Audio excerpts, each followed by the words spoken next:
paz do Senhor, meus irmãos, na bênção. Glória a Deus. Que bom poder estar aqui, mas dessa vez gravando a abertura do culto de adoração a Deus.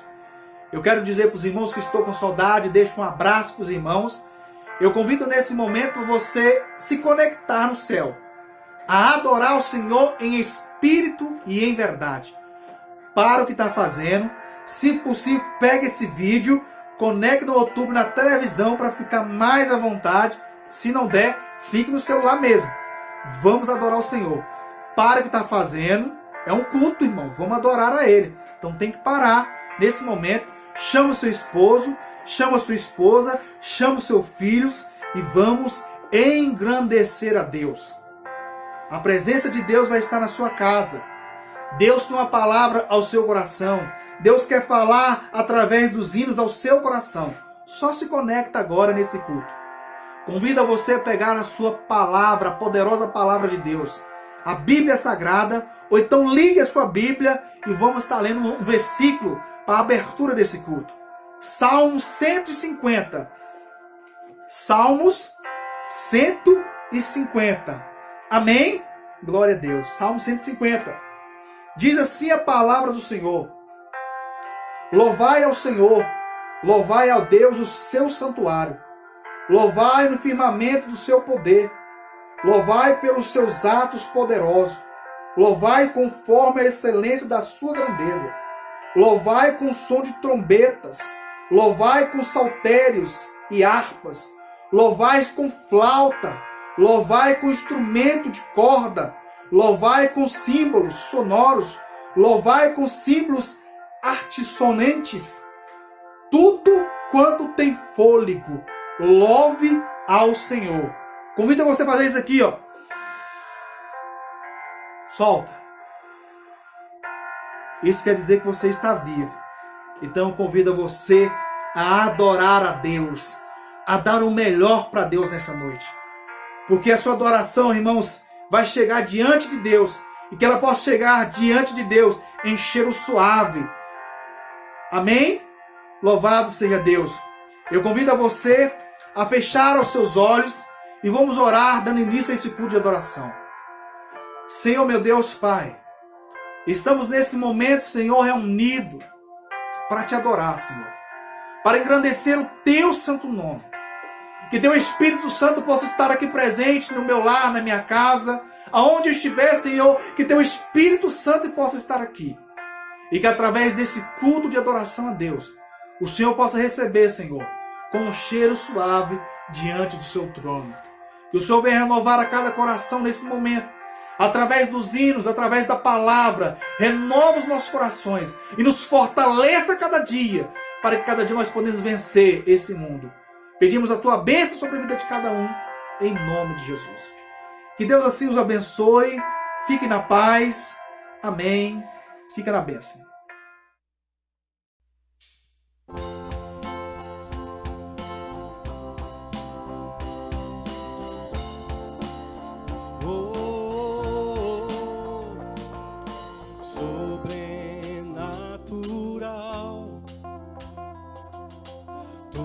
Deus sem igual, dono do céu e mar, sobrenatural, sobrenatural, habitas na eternidade. Tu és meu manancial sobrenatural, sobrenatural, sobrenatural.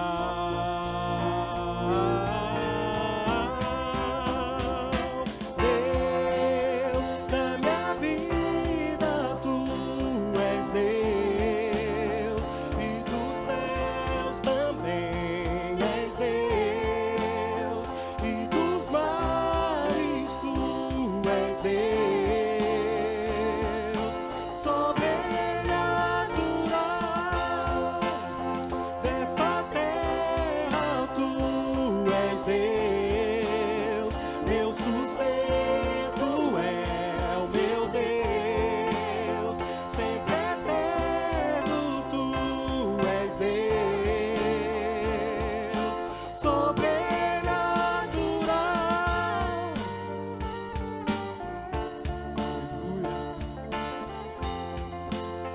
Ele é sobrenatural, habita na eternidade, habita nos louvores do seu povo. Aleluia, Jesus. Sobrenatural, habitas na eternidade. Tu és meu manancial sobrenatural, sobrenatural, sobrenatural.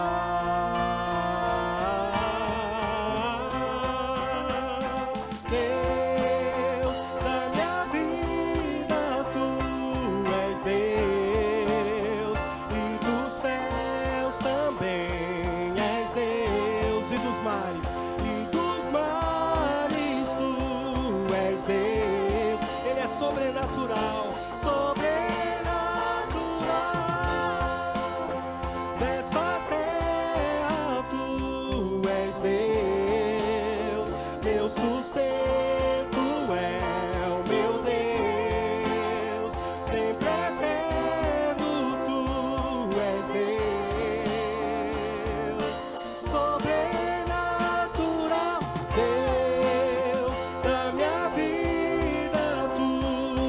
Deus e dos céus também és Deus, e dos mares tu és Deus, sobrenatural, dessa terra tu és Deus, meu sustento é o meu Deus, sempre eterno tu és Deus,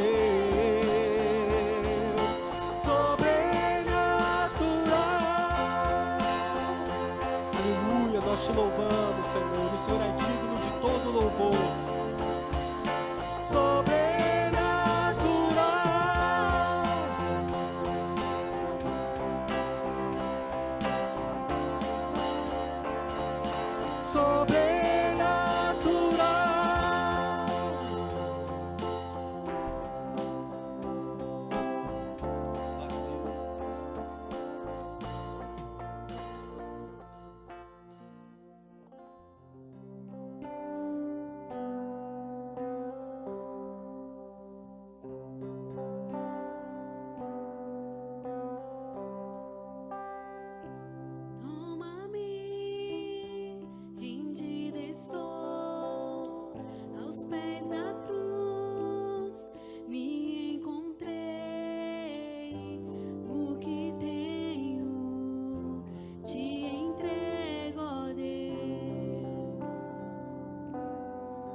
Mãos, purificar meu coração, que eu ande em tudo que tu tens pra mim.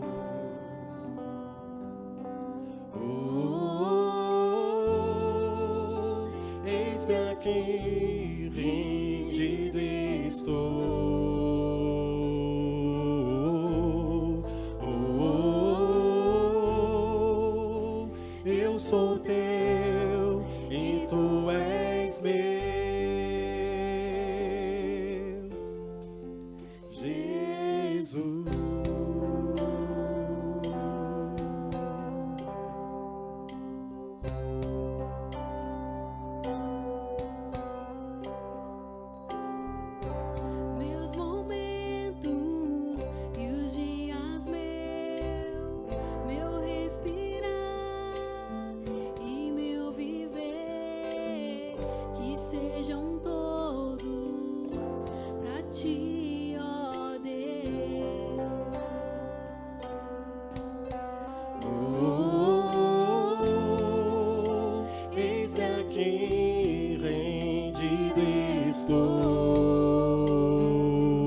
Olá, meus irmãos, boa noite, que a paz do Senhor seja sobre todos, em nome de Jesus. Gostaria de, nessa noite, trazer uma reflexão acerca da palavra do Senhor. Nós vamos meditar sobre o seguinte tema: as consequências de um coração orgulhoso. Tudo bem? As consequências de um coração orgulhoso. O texto é que nós vamos nos utilizar para a nossa reflexão, segundo o livro das Crônicas dos Reis de Israel e de Judá, no capítulo 26.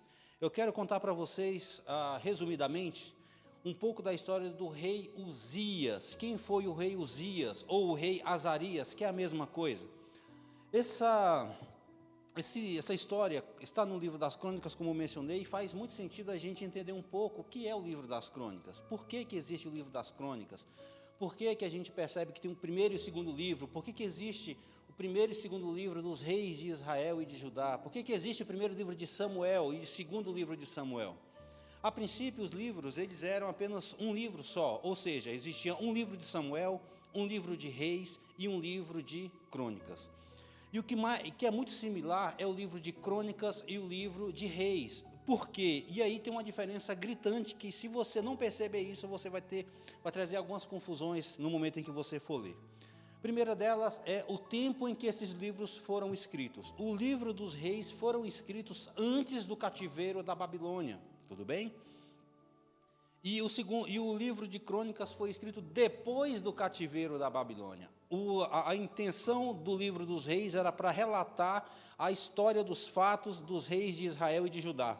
Você vai perceber que existe uma similaridade muito grande. Quando se fala de um rei de Israel, também fala do rei de Judá. Isso é comum no livro dos reis.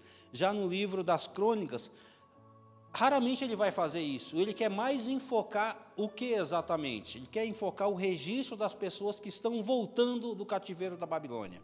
Tá? Então é muito comum você perceber, logo no começo do livro de crônicas, ele falando sobre as genealogias, porque para a pessoa provar que de fato ele tinha uma origem do judaico, ele teria que mostrar quem era o seu pai, qual é a sua árvore genealógica, de que tribo você é.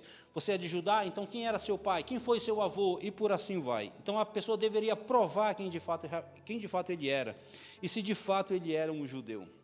Então isso é muito comum no livro da crônica. Além disso, você vai perceber que ele vai enfatizar muito a ideia da tribo do sul, do reino do sul, que é o reino de Judá e Benjamim, principalmente Judá, certo?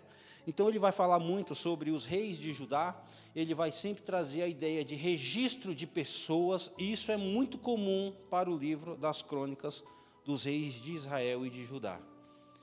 E na altura que nós estamos lendo aqui, então, livro, por isso que é segundo livro de crônicas. Ele vai falar sobre um rei chamado Uzias. O que nos chama a atenção nesse relato é que essa história, a história da vida de Uzias está escrita em 2 livros, tá? Tanto em 2 Crônicas, capítulo 26, que é o livro em que a gente vai partir dele, e também está em segundo livro dos Reis, capítulo 15, do verso 1 ao verso 7. Lá é muito mais sucinto, é muito mais resumido a história dele. Já no livro de crônicas, ele quer contar um pouco do porquê é que ele morreu leproso, por que é que ele morreu, como é que ele começou bem e terminou de uma maneira devastadora, isolado por conta de um erro da sua vida, tudo bem? Então vamos lá, vamos começar então algumas considerações relacionadas à vida de Uzias, tá? Segundo livro das Crônicas, capítulo 26, do verso 1 ao 23. Eu vou ler alguns textos, não vou ler todo o capítulo, porque senão a gente vai demandar um pouco de tempo aqui. Mas é o seguinte: Uzias significa minha força é Jeová, ou Jeová é minha força. E Azarias também, que é talvez um codinome dele, é Jeová ajudou. Tá? Então, olha o nome do rei Uzias, minha força é Jeová. Então, ele foi o 10º rei de Judá. Ele, quando subiu ao trono, levado pelo povo, ele tinha 16 anos de idade. Irmãos, quem é que começa a reinar com 16 anos de idade? Mas sim, ele, não só ele, outras pessoas também. Teve reis que entrou no reinado com 8 anos de idade, para vocês terem ideia. Tá? Então, a gente vai perceber que, além de ele começou sua vida monárquica com 16 anos, ele foi filho do rei Amazias e sua mãe foi Jecolias de Jerusalém. ele foi tutoriado por Zacarias, talvez um profeta, porque ele andava junto com profetas, a gente vai perceber isso, que tem algumas referências além do livro, certo? E ele reinou 52 anos em Judá. Irmãos, foi o segundo homem que ficou mais tempo no trono de Judá. O primeiro foi Manassés, que ele ficou 55 anos. A diferença toda é que Manassés, ele foi um rei muito pior, muito mais longe da vontade de Deus. Já Uzias, ele ficou um tempo maior na presença do Senhor.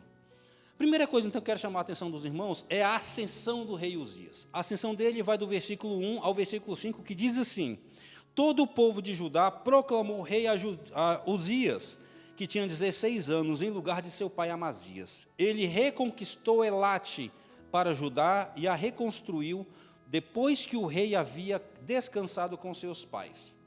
Uzias tinha 16 anos quando começou a reinar e reinou 52 anos em Jerusalém. Sua mãe se chamava Jecolias de Jerusalém. Ele fez o que era correto diante do Senhor, conforme tudo que o seu pai Amazias fizera. Ele buscou a Deus enquanto Zacarias, que o instruiu no temor do Senhor, vivia. E enquanto buscou o Senhor, Deus o fez prosperar. Então aqui a gente percebe como essa pessoa, o rei Uzias, ele foi até o trono de Judá. Então, como nós falamos aqui, foi o próprio povo, reconhecendo que ele era da descendência real, simplesmente foram até ele e falaram assim: não, você agora vai ser o nosso rei. Já que o seu pai descansou, seu pai é morto, agora nós precisamos de um rei. E você é a pessoa que vai fazer isso, vai reinar no lugar do seu pai. Então, o que fizeram? Pegaram um homem chamado Zacarias, que ele talvez fosse um profeta, tá? Mas essa pessoa, esse Zacarias, ele simplesmente ajudou Uzias a andar nos caminhos do Senhor. Ele foi o tutor, é aquela pessoa que ensinou a lei para ele. Falou assim: olha, é assim que você deve proceder, Deus se agrada disso, você vai fazer assim, os dias de jejum é isso, o rei deve andar conforme a lei de Deus, como está escrito lá no livro de Deuteronômio. Então, ele ensinou os passos de como andar na presença de Deus. Zacarias ensinou Uzias a fazer tudo isso. E enquanto ele foi fiel, Deus o abençoou grandemente. Tá? Então ele foi proclamado rei pelo povo, ele tinha 16 anos, ele reconquistou Elate, uma cidade portuária. Essa cidade é muito interessante e faz muito sentido a gente refletir um pouquinho sobre isso. Por quê? Porque Elate era uma cidade em que os navios se atracavam e dessa maneira, o povo de Judá e de Israel, eles cobravam impostos, tinha aquela rota comercial muito grande, então era um tipo de renda também para o povo. Ou seja, as pessoas iam até lá, compravam, vendiam, e isso fazia com que aquela cidade fosse uma cidade rica, tá? Então ele reconquistou. Uma vez aquela cidade já tinha sido de Judá, mas ela foi tomada por alguém. Então ele foi lá e tomou de volta aquela cidade e reconstruiu aquela cidade. Porque fazia muito sentido para ele e como uma das primeiras coisas que ele quis fazer. Já que eu sou rei, eu quero trazer de volta aquilo que era da glória de Judá. Então ele reinou 52 anos, o que chama muita atenção, porque naquela época, a outra coisa interessante que eu queria falar com os irmãos também, com relação aos reis, tá? Então, os reis de Judá, eles tiveram menos reis do que os reis de Israel. Lógico que a gente vai perceber que desde o começo, desde Jeroboão até o último, na verdade, nenhum deles tinham, na verdade, que ser reis, porque eles não tinham sangue real, tá? E a gente vai perceber que tinha reis que ficou 3 semanas, reis que ficou 1 mês, reis que ficaram 1, 2 anos, tá? Então, assim, era muito comum que lá os reis eram mortos uns pelos outros, é um negócio meio louco também, tá? Mas aqui no caso, chama a atenção justamente pelo tempo que ele ficou no trono de Judá. 52 anos em Judá, e isso não era pouca coisa, logicamente por conta da bênção de Deus sobre ele, tá? Então no começo ele começou a sua vida fiel. O versículo 4 diz assim: ele fez o que era correto diante do Senhor, o que também é anormal para a situação. Era muito comum, e é muito comum quando você lê o livro das Crônicas, ele dizendo o seguinte, que ele não andou nos caminhos corretos, não, fez o que era mal diante do Senhor. Isso era muito comum. E quando você vê uma pessoa de 16 anos sendo tutoriada, fazer a vontade de Deus, isso é anormal, é muito anormal a situação. E por fim, dessa ascensão, eu queria falar um pouquinho também sobre a questão de Zacarias, né? Como já mencionei, Zacarias, talvez ele foi um sacerdote, talvez foi um profeta. Não é tão claro quanto alguns comentaristas falam sobre isso. Eu prefiro entender que ele fazia parte ali dos profetas, né? Porque ele andava com Isaías, ele sabia bem quem eram os sacerdotes, então eu tendo a pensar que, de fato, ele era mais um profeta, ele andava com a classe profética, podemos dizer assim, se é que existia naquela época, tá? Mas, enfim, então essa foi a ascensão de Uzias, um jovem descendente real que agora estava no trono. Ele não caiu de paraquedas, porque, lógico, o nosso Deus é aquele Deus que conduz toda a história, nada foge aos olhos do Senhor, tá? Segundo ponto que eu queria falar para os irmãos, além dessa ascensão de Uzias, queria falar sobre as vitórias de Uzias. Irmãos, para vocês terem ideia, apesar de muito jovem, ele era tutoriado, como nós já mencionamos aqui, mas ele também tinha um espírito guerreiro, no sentido de que ele guerreou, atacou e venceu os inimigos do seu povo, como, por exemplo, versículo de número 6 e 7. Vamos ler o versículo de 6 a 8, diz assim: Ele atacou e guerreou os filisteus, derrubou os muros de Gate, o muro de Jabné e o muro de Asdod. Provavelmente essas cidades eram cidades filisteias, que eram as principais dessas cidades. Então, quando ele ia, guerreava, atacava, ganhava, ele destruía os muros. Por quê? Porque o muro delimitava o espaço territorial daquela nação, podemos dizer assim. E também tirava a proteção de um reino, porque um reino sem muro é um reino sem proteção.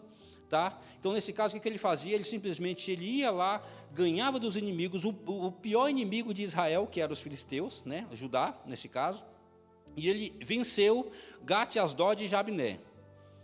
Construiu cidades na região de Asdod e em outras partes do território dos filisteus. Então, ele foi lá, ganhou, atacou e simplesmente destruiu a proteção daquele povo, e agora ele edificou uma cidade na cidade do inimigo, para dizer o seguinte: eu venci vocês, vocês não têm como me suportar. Tá? Então, esse era o recado que ele estava dando ali. Versículo 7, porque Deus o ajudou contra os filisteus. A diferença na vida de Uzias era o momento em que Deus ajudava. Deus se fazia presente na vida dele. Enquanto ele era fiel ao Senhor, a bênção de Deus estava sobre ele, o favor de Deus estava sobre ele. Os inimigos não poderiam vencê-lo. Tá? E também isso era uma promessa que estava no livro da lei. Ainda diz mais: porque Deus o ajudou contra os filisteus, contra os árabes que habitavam em Gurbaal e contra os meunitas. Isso significa que, então, Uzias, ele simplesmente guerreou, venceu os filisteus, todos os seus inimigos. E ainda mais, no versículo 8, chama a atenção que ele diz o seguinte: os amonitas pagaram tributo a Uzias. Irmãos, só quem paga tributo é uma nação subserviente à outra, uma nação que é submissa à outra. Nesse sentido, então, eles venceram um outro grande inimigo de Judá e Israel, que eram os amonitas, ou seja, subjugando e falaram o seguinte: agora vocês vão ter que pagar impostos para a gente. Você vai perceber que é muito comum no livro das Crônicas e no livro dos Reis, que era comum o povo de Israel pagar tributo ao Egito, aos assírios, à Síria e aos babilônios. Por quê? Porque eles estavam submissos àquelas nações. Então, essa eram as vitórias de Uzias. Ele guerreou, venceu os filisteus, subjugou os amonitas. Olha a vitória dele. Então, vamos lá. A ascensão de Uzias, nós já falamos. A vitória de Uzias e agora o poder que Uzias tinha. Olha quem era essa pessoa. Quem foi esse rei? Ele tinha um exército muito bem organizado, muito bem estruturado, grande e poderoso. Para vocês terem ideia, ele tinha uma pequena nação, uma pequena tribo com relação às demais nações. Ele tinha 307.500 homens que lutavam corajosamente, segundo o versículo de número 13. Olha só, sob as suas ordens havia um exército disciplinado de 307.500 homens que lutavam corajosamente para ajudar o rei contra os seus inimigos. Era um homem simplesmente poderoso para aquela ocasião. Um homem extremamente poderoso. Ele tinha 2.600 valentes, homens, chefes de família que eram valentes. Só para vocês terem ideia. Além disso, tinham homens que eram bem equipados. Você vai perceber que no versículo de número 14 e 15 diz assim: Uzias equipou o exército inteiro com escudos, lanças, capacetes, couraças e arcos, e até fundas que atiravam pedras. Lógico que essas fundas não eram com estilingue, tá? Mas eram coisas grandiosas. O versículo 15 vai falar o seguinte: em Jerusalém fez máquinas, criadas por especialistas, para que fossem colocadas nas torres e nos cantos das muralhas, a fim de que se atirassem flechas e grandes pedras com elas. Ou seja, era um exército também poderoso, extremamente poderoso. Para aquela época, era mais ou menos a pessoa ter uma metralhadora. Imagina, você vai encarar alguém com uma faca e alguém vem com uma metralhadora. É mais ou menos essa a ideia. Ele tinha um poder militar muito grande para aquela situação. E o versículo 15 termina assim, dizendo: sua fama foi até muito longe, porque foi maravilhosamente ajudado, até que se tornou poderoso. Ele era uma pessoa poderosa, Deus o fez poderoso. Enquanto ele foi fiel ao Senhor, ele era um homem poderoso. Tá? Então vamos lá, ele foi levado ao trono, ele teve as suas vitórias, ele tinha um poderio, porém, do versículo 16 ao verso 23, você vai perceber que já existe um grande declínio. Um grande declínio. E a gente vai perceber o seguinte, versículo de número 16, vamos ler o texto, que diz assim: vamos, quando se tornou poderoso, seu coração se exaltou, e isso o fez cair. Ele pecou contra o Senhor seu Deus, pois entrou no templo do Senhor para queimar incenso no altar do incenso. Então imagina, ele muito novo, ele ganhou, teve suas vitórias, teve um poderio bélico muito grande, e agora a sua fama já tinha se estendido sobre aquela região toda, e agora ele simplesmente pensou o seguinte: olha como eu sou forte, eu sou poderoso. O orgulho entrou no coração dele. A Bíblia diz que em Provérbios 16, 18, diz que a soberba precede a queda. A altivez do espírito precede a ruína. Isso significa que ele colocou o coração dele na sua força, na sua capacidade, no seu poderio bélico. Olha que coisa poderosa que o texto está dizendo para a gente então. Significa que ele simplesmente deixou o orgulho tomar lugar. E como consequência desse orgulho, o que ele fez? Ele quis fazer aquilo que não era para fazer. A gente vai perceber que lá no Antigo Testamento tinham 3 figuras proeminentes, pelo menos nessa época aqui, que era o rei, que era o sacerdote e que era o profeta. O rei era o governador da nação. Ele deveria conquistar, julgar a nação conforme o livro da lei. O sacerdote era aquela pessoa que levava os homens a Deus por meio do culto e do sacrifício. Então, quando as pessoas iam adorar, procuravam quem? O sacerdote. Mas quando o sacerdote estava rebelde, quando o rei estava rebelde, o povo precisava ouvir Deus, e Deus levantava então os profetas para levar Deus às pessoas. Enquanto o sacerdote levava as pessoas a Deus, o profeta fazia algo que era inverso, ele levava Deus às pessoas. Assim diz o Senhor. Tá? Então a gente vai perceber que ele quis fazer agora o que o sacerdote fez. Ele foi lá, pegou um incensário, que era uma cordinha com um suportezinho de ouro, que tinha ali algumas especiarias, que ele ia lá no altar, ele botava fogo e ficava jogando aquela fumaça no altar do incensário, do incenso. O que é interessante é que esse altar é mais ou menos essa base aqui, esse púlpito de madeira. Era algo que era quadrado, de madeira de acácia, revestido de ouro, e que somente o sacerdote poderia estar onde estava, que era o lugar santo.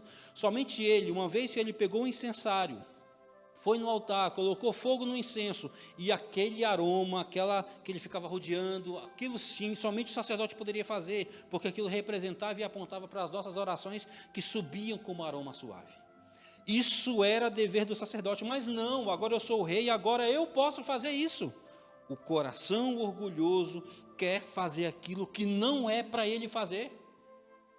E o que o texto chama a atenção é que diz que no momento em que as pessoas, os sacerdotes ficaram sabendo que ele estava lá no altar do incenso, o que aconteceu? O sacerdote Azarias, junto com outros 80 sacerdotes, foram até ele. Falou assim: rei, seguinte, você não pode fazer isso. Agora que é interessante, por que ele não foi sozinho? Gente, quem é que encara um rei? Um rei poderoso, um rei que tinha fama, sozinho eu não vou, mas com os 80 sacerdotes do meu lado, sacerdotes do Senhor, nós vamos lá então. Então, chegando lá, eles simplesmente confrontaram Uzias. Olha, você é rei, você é poderoso, mas você não pode fazer isso. Isso não vai te honrar diante do Senhor. Tá? Versículo de número 17 e 18. Mas o sacerdote Azarias entrou atrás dele com 80 sacerdotes do Senhor, com homens corajosos, e se opuseram ao rei Uzias, dizendo: não compete a ti queimar incenso diante do Senhor, mas os sacerdotes, descendentes de Arão, que foram consagrados para queimar incenso, sai do santuário, pois pecaste, isto não te honrará diante do Senhor. Primeira coisa, ele estava no lugar que não era para ele estar. O templo não era o local do rei. Segundo, ele estava fazendo uma função que não era dele, era do sacerdote, que somente o sacerdote poderia estar no lugar santo. Tá? Então a gente vai perceber então que versículo 19, Uzias ficou indignado. Quando ele foi repreendido, que aquele pessoal disse: mas eu sou o rei, como é que vocês vêm chamar a minha atenção? No momento em que ele ficou indignado, o versículo de número 19, o texto bíblico vai dizer que duas vezes dizendo. Então Uzias ficou indignado, ele estava segurando na mão um incensário para queimar incenso. E quando se dignou contra os sacerdotes, então Deus toca nele. Simplesmente apareceu uma lepra na testa dele. Se fosse uma lepra no braço, ninguém ia ver. Se fosse na perna, ninguém ia ver, porque estava coberto. Mas não, foi bem na testa, para todo mundo ver que agora você está leproso. Agora imagina um rei poderoso, no templo do Senhor, no lugar mais sagrado para os judeus, agora estava leproso. E a marca estava bem na testa, todo mundo estava vendo aquilo. Tá? Versículo 20, então... O sumo sacerdote Azarias olhou para ele, como também todos os sacerdotes, e sua testa já estava tomada da lepra. Então, eles o levaram para fora depressa. Ele mesmo saiu depressa, porque o Senhor o havia ferido. Como resposta daquela ação dele, como resposta daquela ação orgulhosa do rei Uzias, Deus feriu aquele homem. Simplesmente porque ele pensou que poderia fazer o que ele bem queria. Tá? E a gente vai perceber, irmãos, que no Antigo Testamento, no livro de Levítico, capítulo 13, versículo 46, e Números, capítulo 5, vai falar que a lepra era uma impureza em que as pessoas deveriam viver separadas. Ainda que fosse rei, ele deveria deixar o seu palácio real. Ele tinha que deixar o templo, tinha que deixar o palácio real, agora ele ia morar sozinho em uma casa. E o texto bíblico vai falar que ele morreu sozinho naquela casa, por conta do coração orgulhoso dele. A consequência direta do pecado dele, as consequências de coração orgulhoso.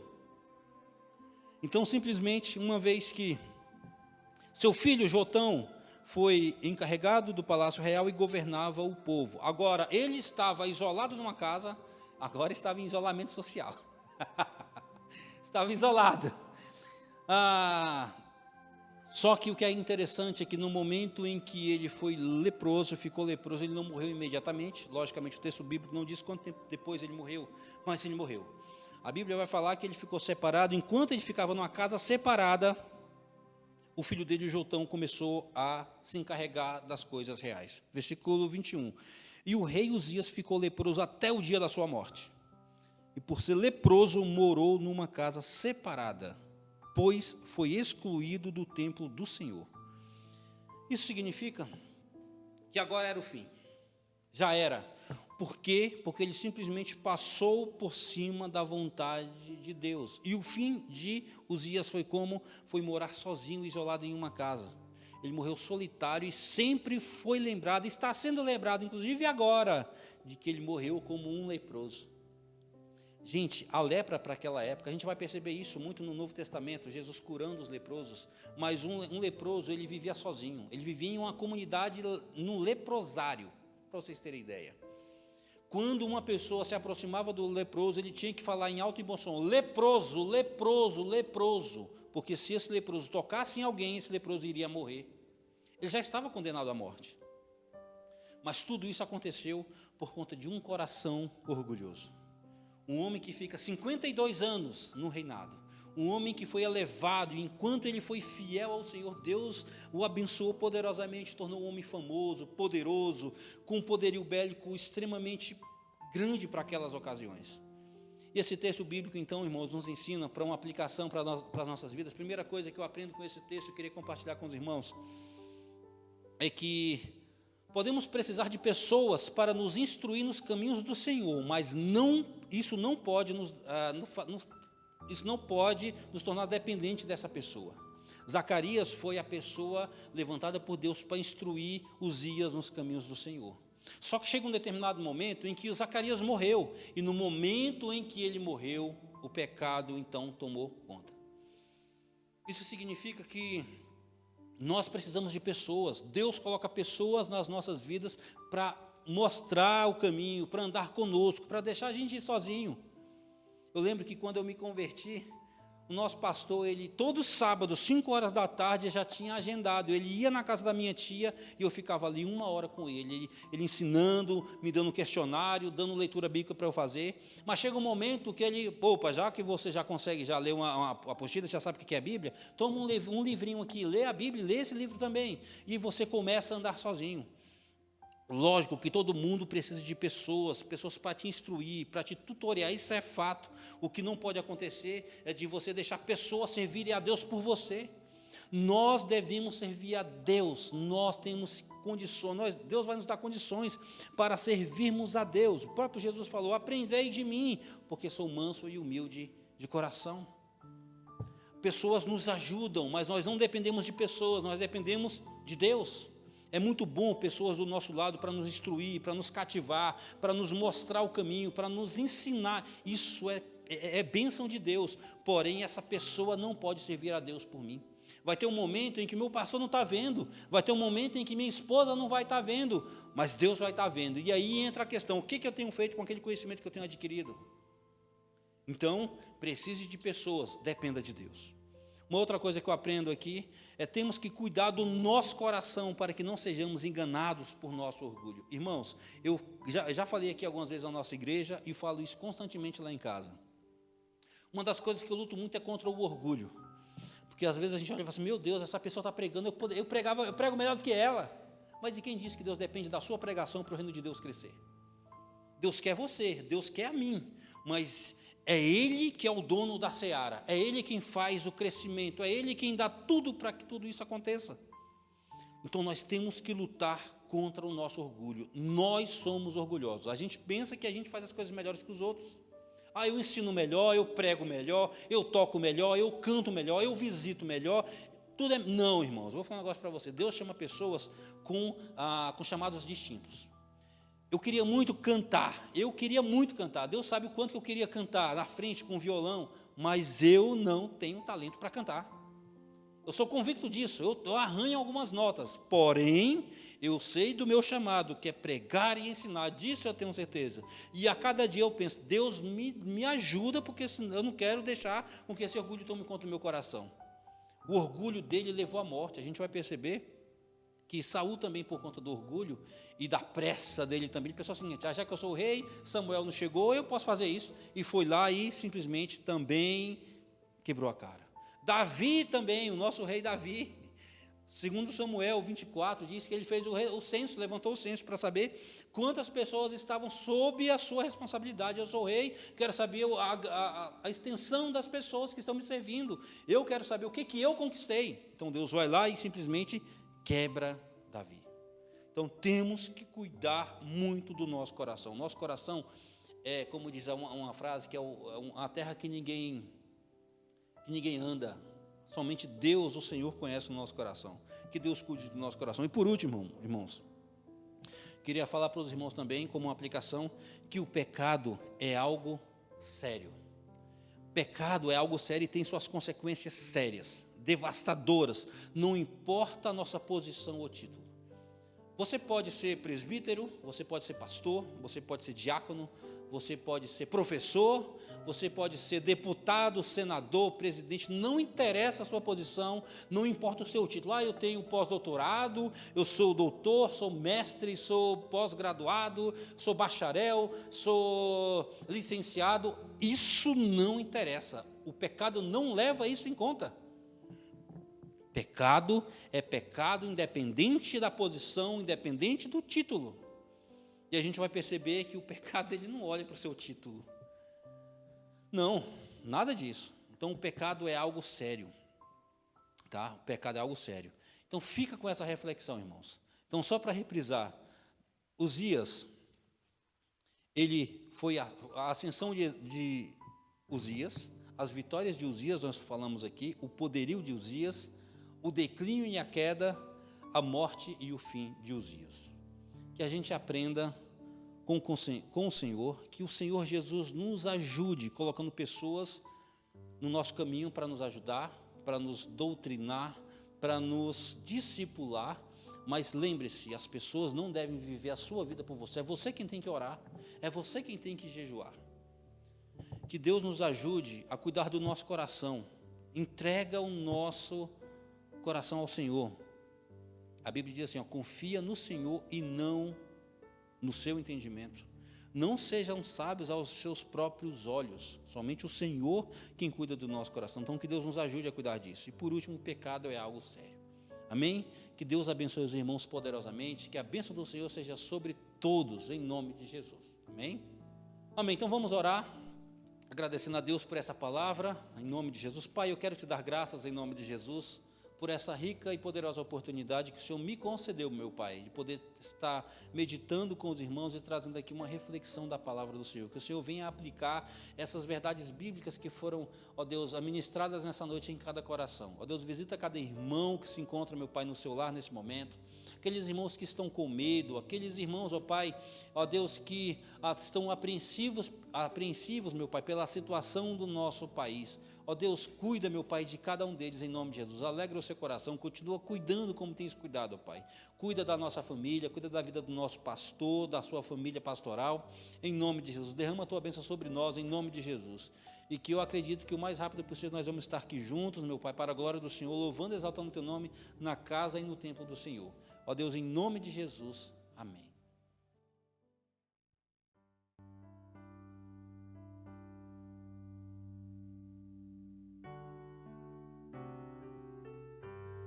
Ofereça essa canção de adoração ao Senhor. Oh, aleluia, Senhor.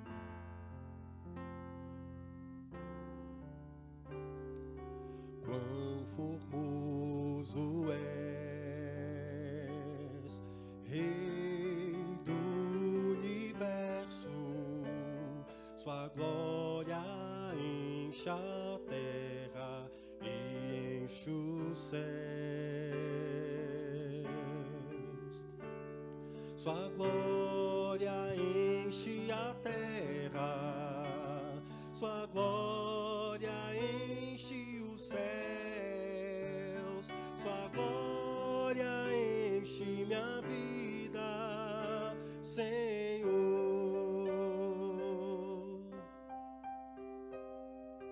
Quão formoso és, Rei do universo, sua glória enche a terra e enche os céus. Sua glória enche a terra, sua glória enche os céus, sua glória enche minha vida, Senhor. Vamos cantar juntos ao Senhor. Maravilhoso é estar em tua presença. Maravilhoso é poder te adorar. Maravilhoso é tocar em suas vestes.